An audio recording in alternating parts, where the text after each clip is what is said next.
अस्सलामुअलैकुम। Family cuisine में आप सबको खुशामदीद। आज हम बहुत ही मज़ेदार सी मिठाई लेकर आए हैं जो कि बच्चे और बड़े सभी बहुत पसंद और शौक से खाते हैं और मैं खुद ये मिठाई बहुत शौक से खाती हूँ।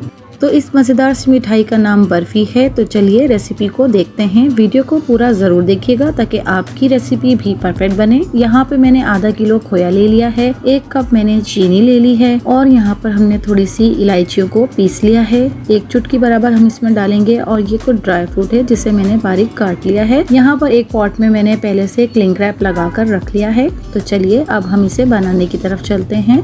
सबसे पहले हम एक कढ़ाई ले लेंगे और उसमें हम ये खोया डाल देंगे। अभी हमने फ्लेम को ऑन नहीं किया है। खोया डालने के बाद यहाँ पर हम 1 कप चीनी जो हमने मेजर करके रखी हुई थी वो भी हम इसमें डाल देंगे।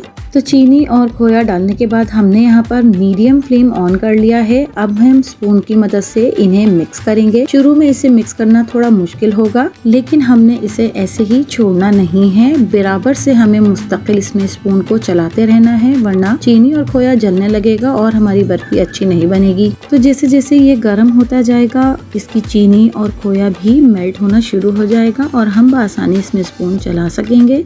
तो देखिए 5 से 6 मिनट लगे हमें इसे चमचा चलाते हुए और ये अब आहिस्ता आहिस्ता मेल्ट होने लगा है, बिल्कुल रनी कंडीशन में आ गया है।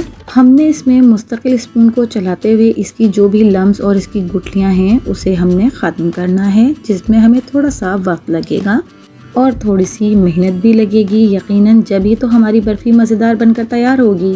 तो जी 5 से 7 मिनट हमने इसको पहले मेल्ट करते हुए पकाया था। अब हम इसको आधा घंटे तक हल्की आंच पर पकाएंगे। तो यहाँ पर मैंने स्पून चेंज कर लिया है, मुझे इसके साथ बहुत इजी रहता है। तो मैं इसके साथ दबा दबा कर इसके जो छोटे मोटे से लम्स रह गए हैं उसे भी हम स्पून की मदद से ख़त्म कर लेंगे।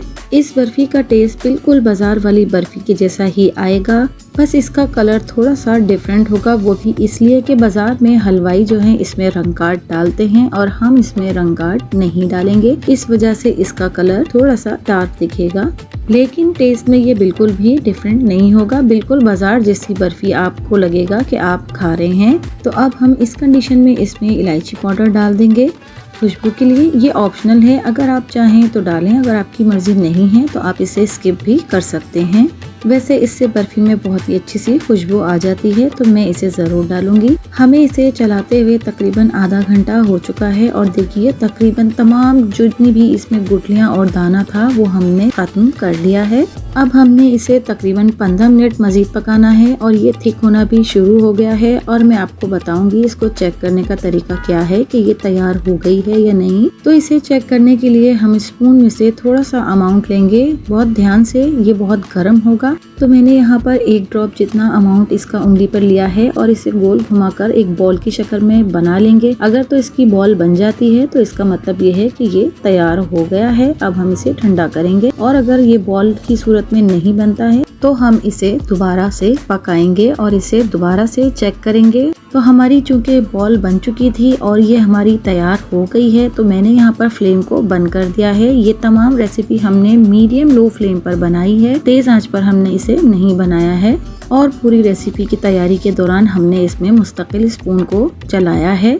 अब मैं इसकी भाप निकालने के लिए इसे ऊपर तक फैला फैला कर इसकी भाप को निकालूंगी। हमारे पास तो ये छोटी सी कढ़ाई है, हलवाइयों के पास बड़ी बड़ी कढ़ाइयाँ होती हैं तो वो उसमें स्पून की मदद से इस आमेसे को पूरी कढ़ाई में फैलाकर ठंडा करते हैं। तो जब तक वहाँ पर थोड़ी सी ये ठंडी हो रही है मैं यहाँ पर स्पॉट में गार्निश कर लेती हूँ। ड्राई फ्रूट जो हमने काट के रखा था वो हम इसमें अच्छे से फैला लेंगे। मैंने इसे चूंकि थोड़े से अमाउंट में बनाया है तो ये पॉट मेरे लिए काफी होगा। आप लोग अपनी क्वांटिटी के हिसाब से बर्तन चूज कर सकते हैं। तो जी यहाँ पर हमने इसमें ड्राई फ्रूट भी लगा दिए हैं। अब हम दूसरे प्रोसीजर की तरफ चलते हैं जो कि बहुत ही अहम है।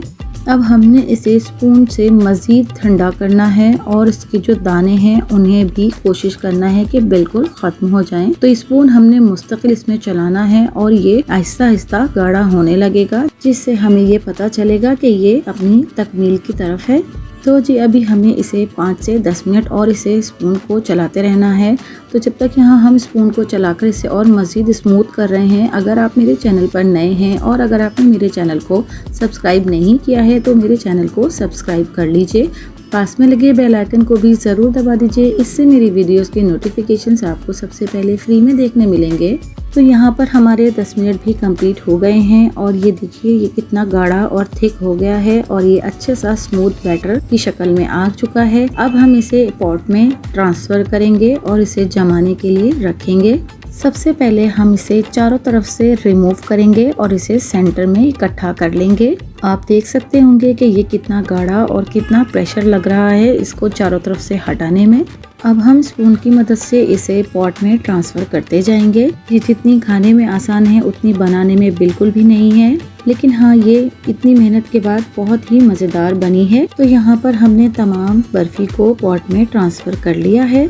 तो जी अब हम इसे तकरीबन 4 से 5 घंटे तक जमने के लिए रख देंगे। इसे हमने फ्रिज में नहीं रखना है, रूम टेम्परेचर पर ही इसे हम जमने के लिए रखेंगे। तो यहाँ पर मेरे 4 से 5 घंटे कंप्लीट हो गए हैं। तकरीबन मैंने 5 घंटे तक का वेट किया। साइडों से थोड़ा सा क्लिंक रैप निकाल कर लूज करेंगे और इसे पलट कर मैं इसको कटिंग बोर्ड पर ट्रांसफर कर लूंगी और इसके ऊपर से हम इसका क्लिंक रैप भी रिमूव कर देंगे। तो देखिए ये हमारी मज़ेदार और सॉफ्ट सी बर्फी बनकर तैयार हो गई है। अब मैं इन्हें एक छोटे छोटे पीसेस में कट कर लूंगी। ये बहुत ही आराम से कटिंग हो रही है क्योंकि ये बहुत ही सॉफ्ट बनी है, बिल्कुल भी ये हार्ड नहीं है। अगर आपकी बर्फी थोड़ी सी भी सख्त हो जाए तो आप इस पर थोड़ा सा घी डाल सकते हैं। घी डालने से आपकी बर्फी भी सॉफ्ट हो जाएगी। ये बिल्कुल बाजार जैसी बर्फी हमारी घर पर बनकर तैयार हुई है और वो भी सिर्फ आधा किलो खोए और 1 कप चीनी से हमने इसे तैयार कर लिया है। आप करीब से भी इसे देख सकते हैं, इसका टेक्सचर और इसकी सॉफ्टनेस। मैं इसे अभी तोड़कर भी दिखाती हूँ। अगर आपकी बर्फी बहुत ही ज्यादा नरम हो गई है और वो जम नहीं रही है तो आप उसे थोड़ा सा और पका लीजिए 5 से 10 मिनट, तो आपकी बर्फी भी सही हो जाएगी। तो जी हमने यहाँ पर तमाम बर्फी को प्लेट में निकाल लिया है। अब मैं आपको यहाँ पर इसे तोड़कर भी दिखाती हूँ। तो देखिए कितनी आराम से और कितनी सॉफ्टली ये टूट गई है और ये टेस्ट में भी बहुत ही लाजवाब बनकर तैयार हुई है। तो आप भी मेरी इस रेसिपी से बर्फी को बनाकर ज़रूर ट्राई कीजिएगा और कमेंट्स के ज़रिए अपना फीडबैक भी ज़रूर दीजिएगा और अपने फैमिली फ्रेंड्स में इसे ज़रूर शेयर कीजिएगा। तो अगर आपको मेरी वीडियोस और मेरी रेसिपीज पसंद आती हैं तो मेरे चैनल को लाइक, शेयर एंड सब्सक्राइब कीजिए। मिलती हूँ किसी नई वीडियो नई रेसिपी के साथ। अल्लाह हाफिज़।